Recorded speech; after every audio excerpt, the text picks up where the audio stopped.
अद्भुत मित्रगण, अद्भुत। अपना मार्ग ज्ञात है ना सभी को?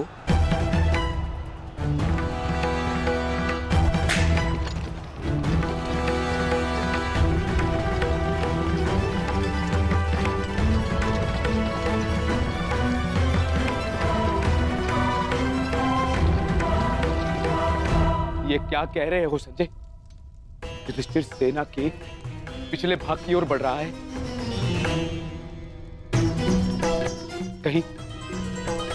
कहीं उसे हमारी रणनीति का भान तो नहीं हो गया? कौरव युधिष्ठिर को बंदी बनाना चाहते हैं। ये तो मुझे ज्ञात नहीं है महाराज, किंतु युवराज दुर्योधन इस बात से बहुत व्यग्र हो रहे हैं।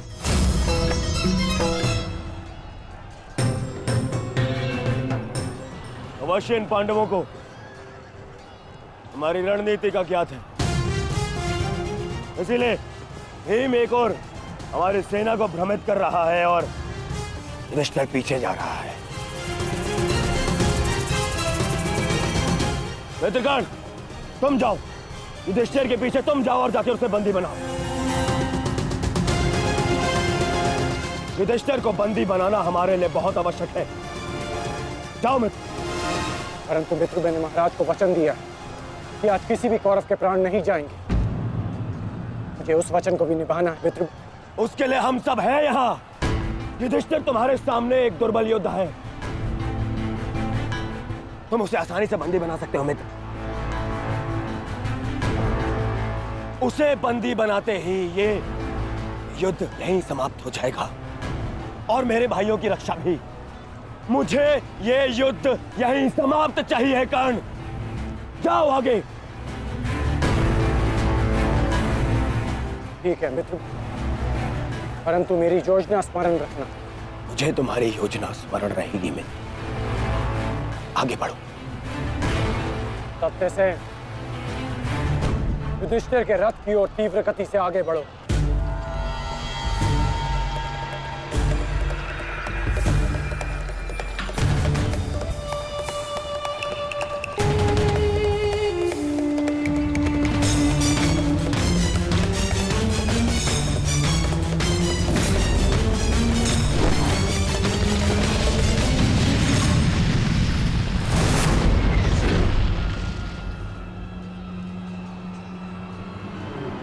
योद्धा शत्रु की ओर आगे बढ़ता है, उससे पीछे नहीं भागता। मैं तुम्हें युद्ध का आह्वान देता हूं कौन्तेय।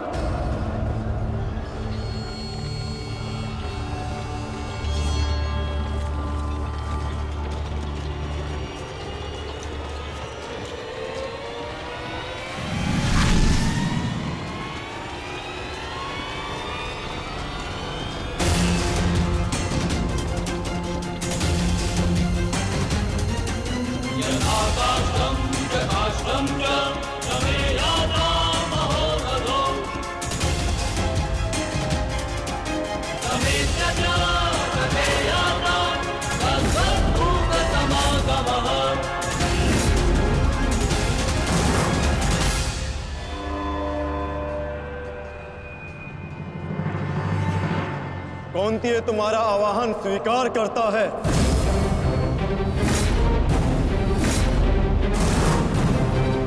छल, आपने मेरे साथ छल किया माधव। नहीं अंगराज, छल नहीं, ये रणनीति है।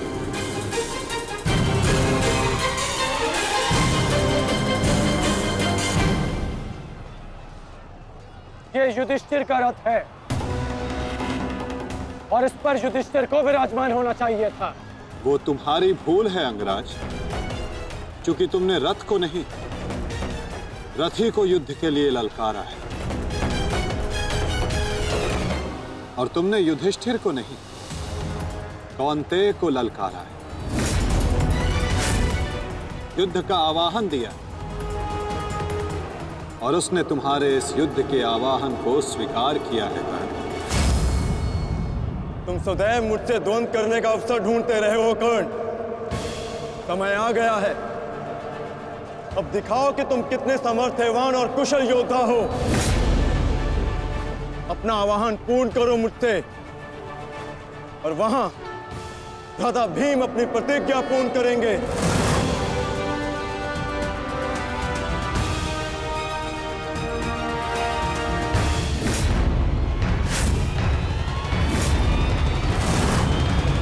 आज मैं 95 कौरवों का अंत कर दूंगा। पांचाली को दिया हुआ वचन और कुरु सभा में ली हुई प्रतिज्ञा आज दोनों ही पूर्ण हो जाएंगे। तुम आगे बढ़ो भीम, तुम्हारे मार्ग की बाधा हम दूर करते हैं। आगे बढ़ो।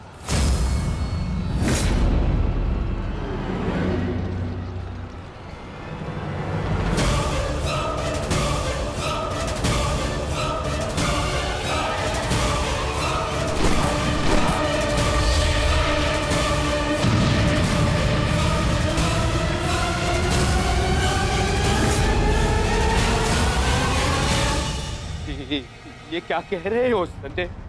वहां वासुदेव ने काट से कर्ण को फंसा दी और यहाँ भीम हमारे व्यू में प्रवेश कर चुका है। शेष तीनों पांडव उसके पीछे हैं। अब कौन बचाएगा मेरे पुत्रों के प्राण? कौन करेगा उनकी रक्षा?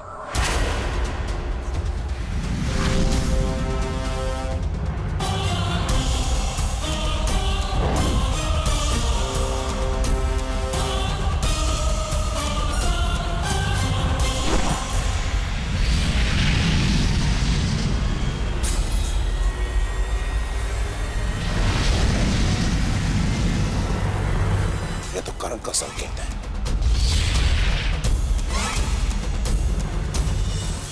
तुम कोई भी संकेत दे लो कर्ण, तुम्हारी सहायता के लिए यहां कोई नहीं आ पाएगा और ना ही मैं तुम्हें कौरवों की रक्षा करने के लिए यहां से जाने दूंगा।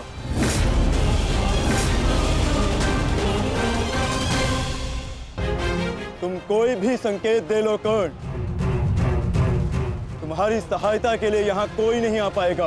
कौन कहता है कि मैं रक्षा के लिए संकेत दे रहा हूं?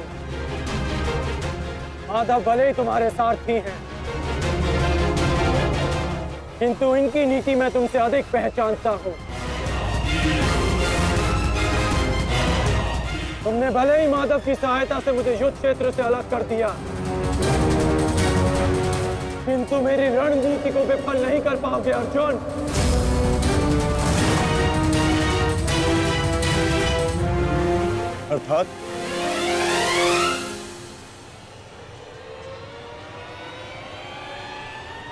अर्थात मैं तुम्हारी रणनीति में नहीं,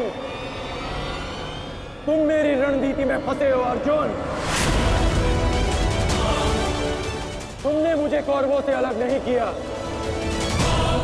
बल्कि मैंने तुम्हें पांडवों की सहायता से विमुख कर डाला।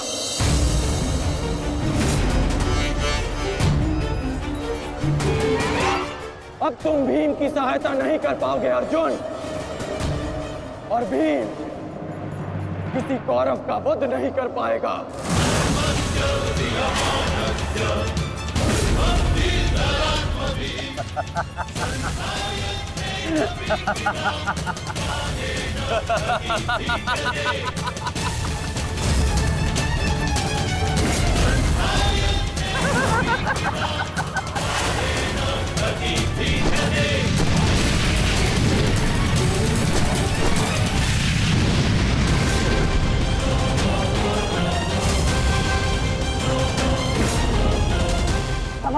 काल बनकर आए थे मूर्ख भीम, परंतु आज तुम स्वयं अपने काल के जाल में फंस गए।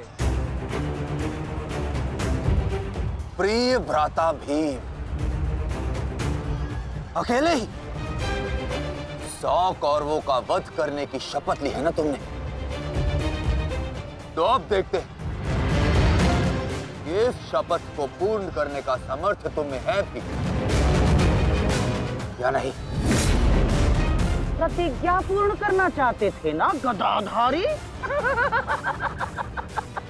इस प्रतिज्ञा को पूर्ण करने के लिए तुम्हें अब अगला जन्म लेना होगा,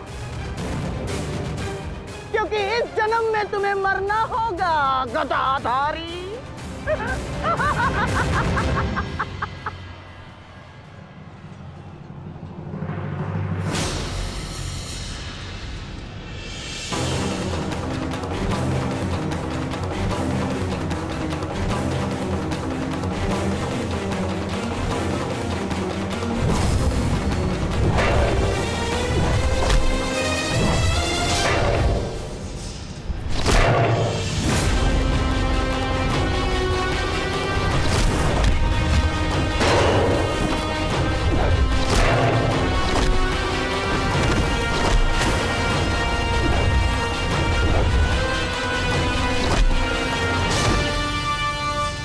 तुमने मेरे भाइयों को बहुत निर्दयता से मारा है भीम। आज मैं तुम्हारे लहू से उनका तर्पण करूंगा।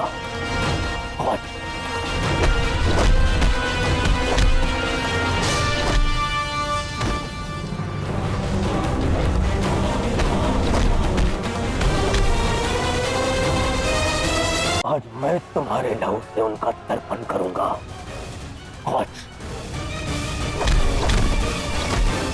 भीम, आज मैं अपने भ्राताओं की मृत्यु का प्रतिशोध लेकर रहूंगा। सावधान!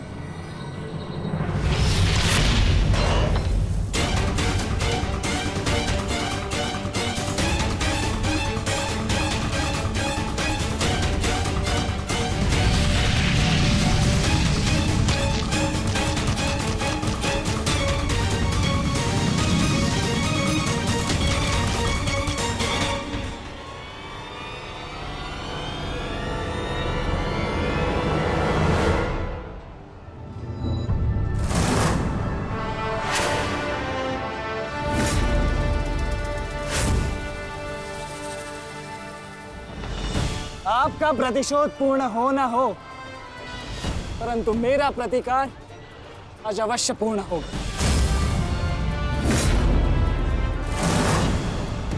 अभिमन्यु, 2 योद्धाओं के बीच में आना युद्ध नियमों के विरुद्ध।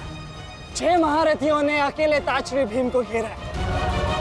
नियम तो आपने भंग किया है, तो अब यह अधिकार मुझे भी है।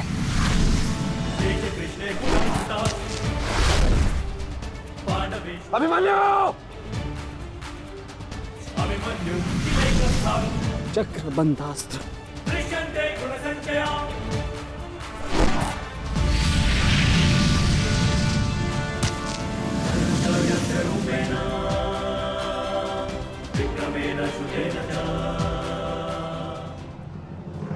अभिमन्यु, तुम भूल रहे हो, मैं तुम्हारे पिता के आचार्य का पुत्र हूं। चक्र बांध अस्त्र का तोड़ मैं जानता हूं। चक्र विपरीत अस्त्र।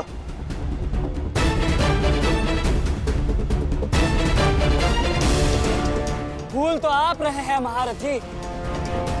विपरीत अस्त्र तभी कार्य करता है जब युद्ध नीति गत हो। एक योद्धा पर आप सभी ने आक्रमण कर युद्ध नीति भंग की। अब अपनी इस अनीति का दमन देखिए। बालक! बालक! मेरी शत्रुता तुमसे नहीं है। मेरे मार्ग से हट जाओ, अन्यथा अपने प्राणों से हाथ धो बैठोगे। धो तो आज मैं उस कलंक को दूंगा जो मेरे परिवार के माथे पर है, कि अपने कुलवधु के अपमान का प्रतिकार नहीं कर पाए।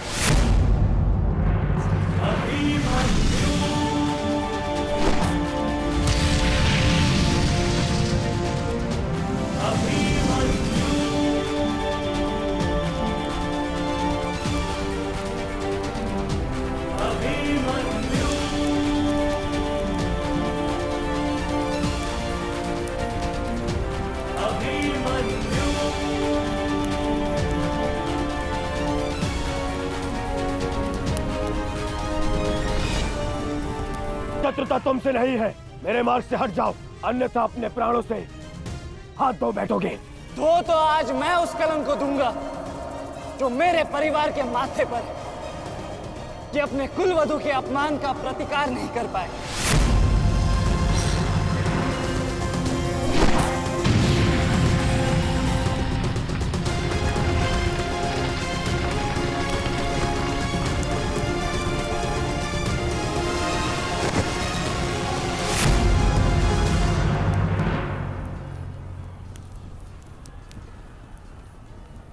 अनुभव करो इस ज्वाला को युवराज दुर्योधन। ये वही ज्वाला है जो इतनी वर्षों से मेरी माता के हृदय में धधक रही है।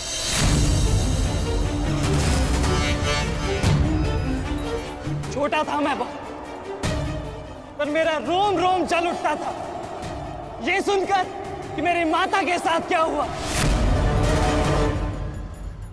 सोचो मेरे माता पिता और मेरे काकाओं पर क्या बीती होगी जब उन्होंने वह दृश्य देखा। मेरे माता पर क्या बीती होगी जब सहस्त्रों आंखें उनके वस्त्रहीन होते शरीर पर पड़ रही थी। आज मैं आपको उस अपमान का अनुभव कराऊंगा। आपकी पूरी सेना और महारथियों के समक्ष आपका वस्त्र हरण करूंगा और कोई कुछ नहीं कर पाएगा।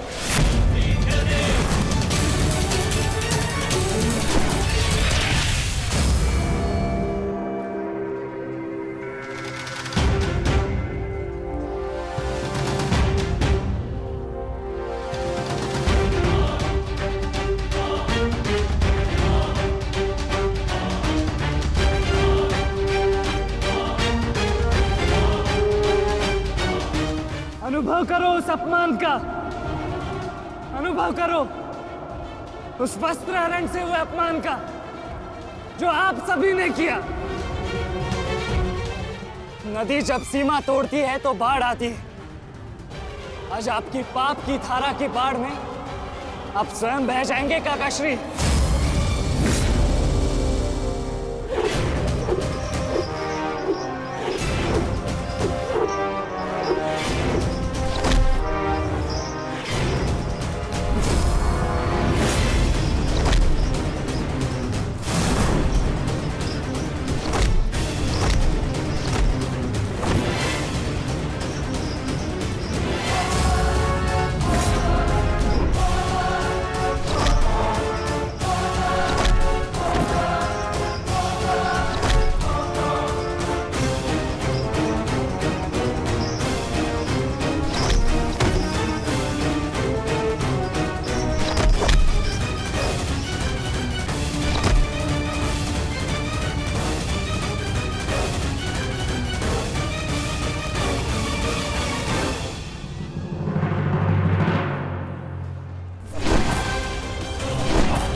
आप अपनी शक्ति व्यर्थ कर रहे हैं आचार्य।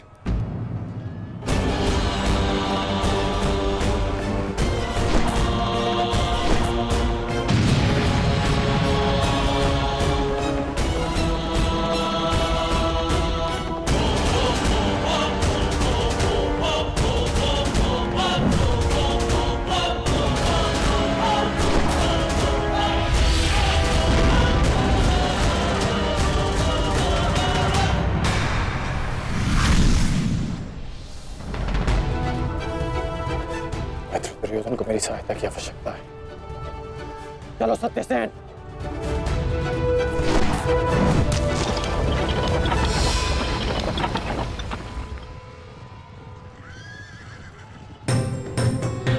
कहां चले अंगराज?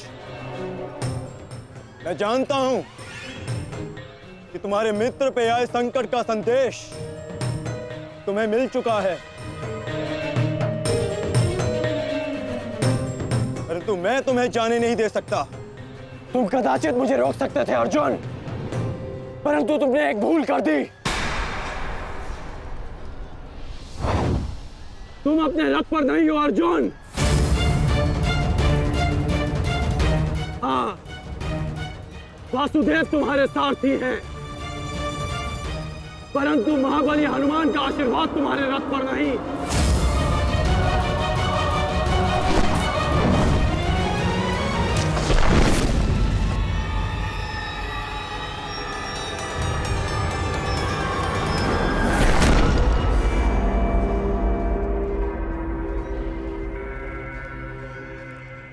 चलो। मैं अभी भी पराजित नहीं हुआ हूं कर्ण। तुम इस प्रकार द्रोण छोड़कर नहीं जा सकते।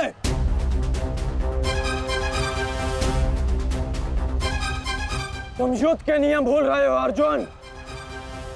युद्ध का नियम है कि महारथी ही महारथी के साथ द्वंद्व कर सकता है,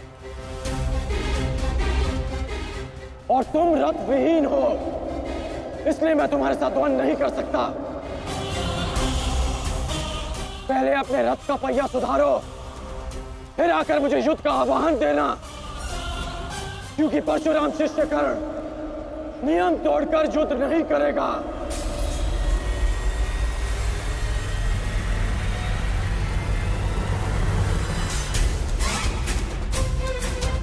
चलो सत्यसेन।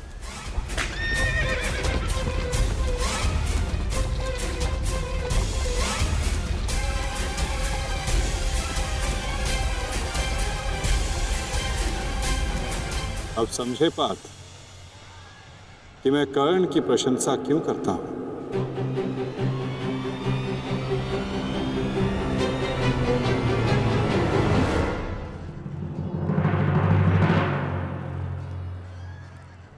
मानता हूं कि आपका वध करना काकाश्री की प्रतिज्ञा थी। उनकी प्रतिज्ञा को भंग करने का दंड मैं सह लूंगा, परंतु आज अपनी माता के अपमान का दंड मैं आपको अवश्य दूंगा।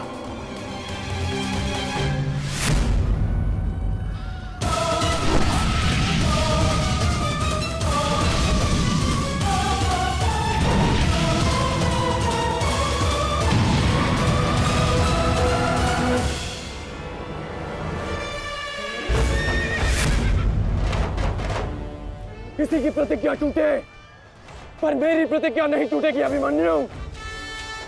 और मेरी प्रतिज्ञा है कि जब तक मैं जीवित रहूंगा, मेरे मित्र के प्राण नहीं जाएंगे।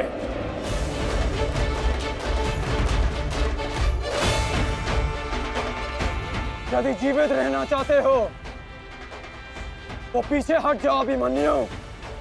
आप भूल रहे हैं अंगराज कि मैं किसका पुत्र हूं। पीछे हटने के बारे में सोच भी नहीं सकता। तो प्रहार सहने के लिए तत्पर रहो।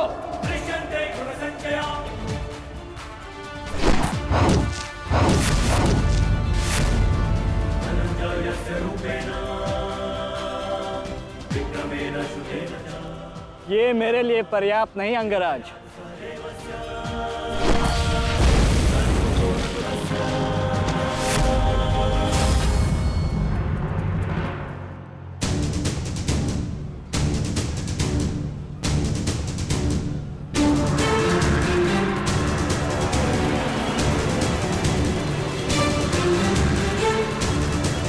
ना मेरे पास बाणों की कमी है और ना प्रहारों की।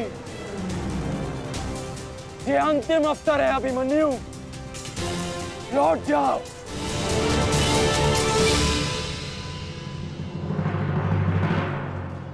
तो मेरे तुनीर में भी उत्तर प्रस्तुत है अंगराज।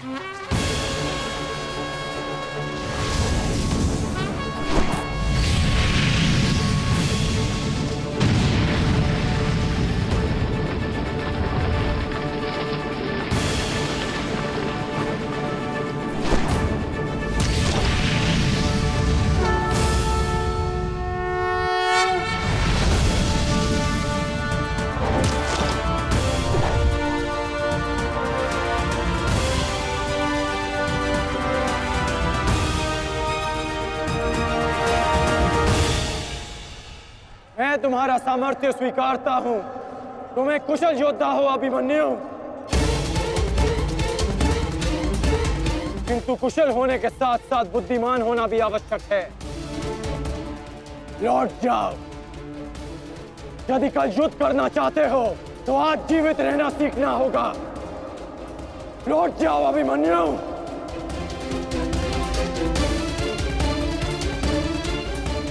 एक योद्धा के लिए आज या कल नहीं होता अंगराज। उसके लिए केवल वो ही पल होता है जिसमें वो मृत्यु के सामने खड़ा होता है।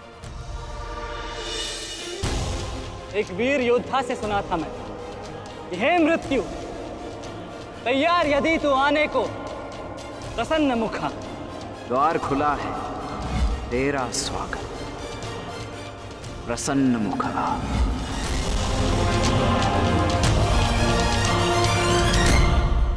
मुझे रोकने का अब केवल एक ही अस्त्र है आपके पास, या आपको मेरा वध करना होगा।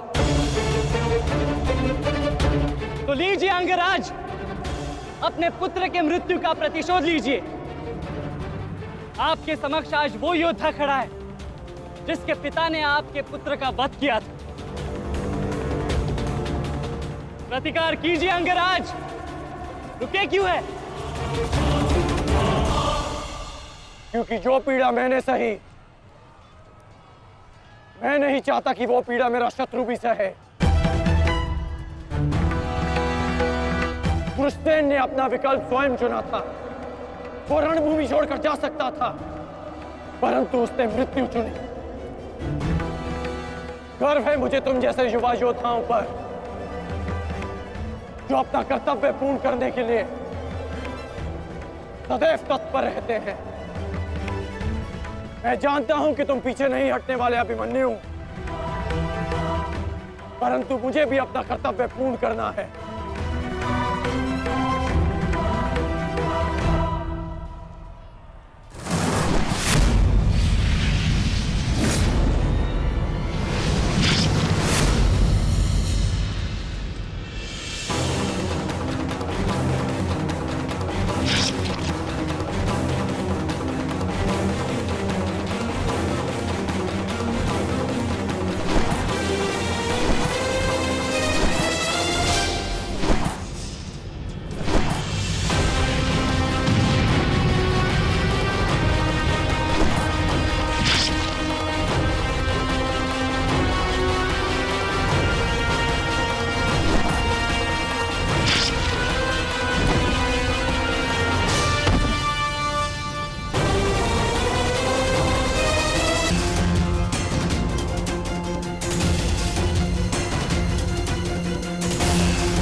तुम्हें देखकर मुझे अपना बचपन स्मरण हो रहा है।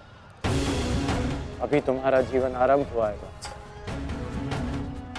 इसे इस प्रकार व्यर्थ मत करो। मैं आशा करता हूं कि अगली बार जब हम दोनों मिले तो दो शत्रुओं के भांति नहीं, दो वीरों के भांति एक दूसरे के गले में। अभी तुम्हारा जीवन शेष है। जाओ वत्स।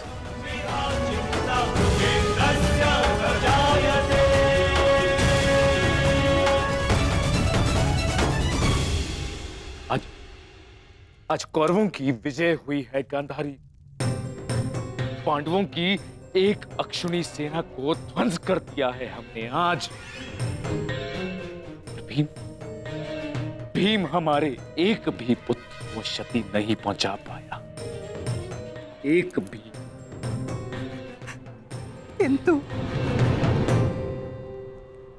किंतु दुर्योधन का क्या महाराज?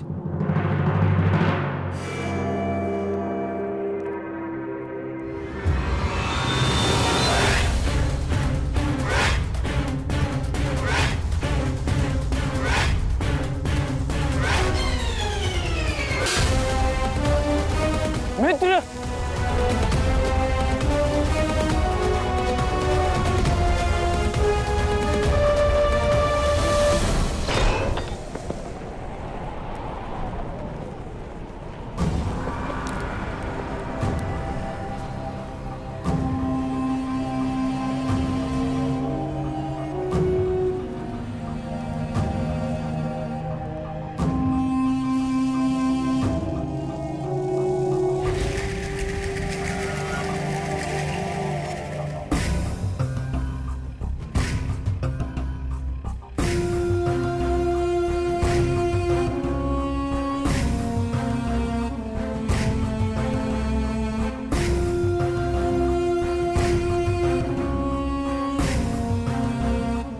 आज मैं आपको उस अपमान का अनुभव कराऊंगा। आपकी पूरी सेना और महारथियों के समक्ष आपका वस्त्र हरण करूंगा।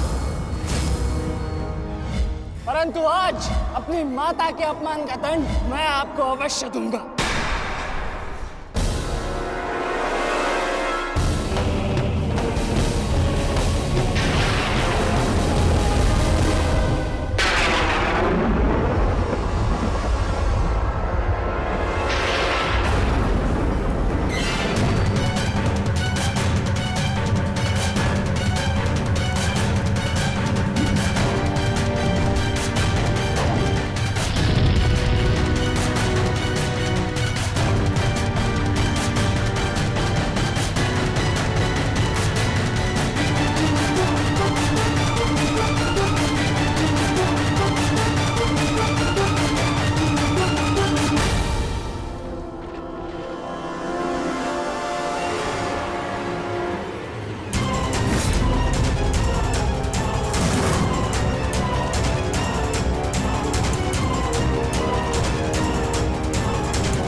दुर्योधन, रुकिए ज्येष्ठ, ऐसा मत कीजिए। ये क्या कर रहे हैं आप? दुर्योधन, दुर्योधन, ये सब कुछ क्या है? आज के इस युद्ध में हमें विजय मिली है, फिर ये सब कुछ क्यों कर रहे हो तुम? ऐसी विजय जो अपमान की थाली में सजा कर मिले, ऐसी ही विजय से श्रेयस्कर है कि मृत्यु को पालूं। नहीं। मेरे जीवन में कभी मेरा इतना अपमान नहीं हुआ है। अब इस जीवन का और कोई मूल्य नहीं। मैंने ये युद्ध संपत्ति के लिए नहीं, अपने हट, अपने सम्मान के लिए बुलाई थी। अब जब सम्मान ही नहीं रहा तो इस विजय का मैं क्या करूंगा? मेरी सेना के सामने विश्व के महानतम योद्धाओं के रहते वो 16 वर्ष का बालक मेरे वस्त्र हरण कर गया और चेतावनी देकर गया है कि युद्ध में जब भी मिलेगा पुनः यही दोहराएगा। अब ये वस्त्र हरित दुर्योधन सम्राट बन भी गया। कैसे अपनी सेना से, अपनी प्रजा से आंख मिला पाऊंगा मैं? इस लज्जा के साथ मैं अब जीवित नहीं रह सकता। नहीं दुर्योधन, देखो अपने क्रोध पर काबू पाओ। देखो विजय हमारे निकट है दुर्योधन, मानो मेरी बात। छोड़िए मुझे मामाश्री, छोड़िए मुझे, अन्यथा इस अग्नि में मैं अपने आप से पहले आपकी आहुति दे दूंगा। छोड़िए मुझे। नहीं। छोड़िए, छोड़िए मुझे।